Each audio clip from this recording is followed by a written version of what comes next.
released their concussion, their nyama, their atikote ekwonu, their cut and join, they called documentary. However, I am here to debunk some of the cut and join they made in that documentary because I find that documentary very biased.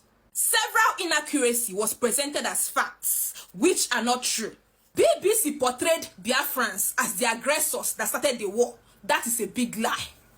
Number one, Biafra was not a rebel nation. It was a sovereign nation that was formed due to Gowon's inability to protect the people of the old eastern region. Ndi Igbo were victims of political tussle. They were massacred in numbers in pogroms. And when they have had enough and they wanted to leave, you label them rebels. Same people that you could not protect.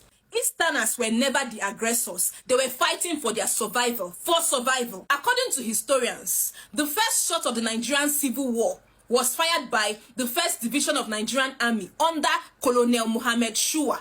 The attack took place exactly 6:38 a.m. on July 6, 1967, in Gakem, a border town in present-day Cross River State. The Biafrans were fighting in defense after the first shot was made in Gakem, Cross River State. Number 3, BBC did not discuss the Aburi Accord, which was the last attempt the Easterners Ndi Igbo made to achieve peace. Any documentary without the Aburi Accord story in it is propaganda.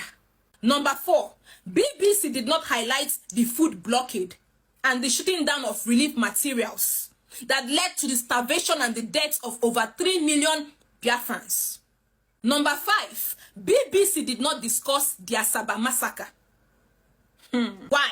Because the Asaba massacre is indeed a strong proof that it was a genocide, ethnic cleansing against Ndi Igbo.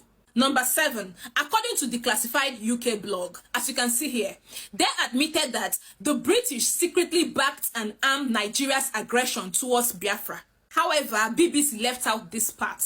Okifuru Ndi Igbo invest in the media. Invest in the media.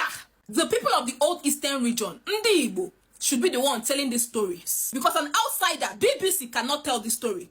And lastly, BBC did not highlight that one of the reasons why they fought was because the oil wells was in the eastern region. If the oil wells was in another region, they wouldn't have cared because they didn't even care enough to protect the Easterners when they were being massacred in pogroms.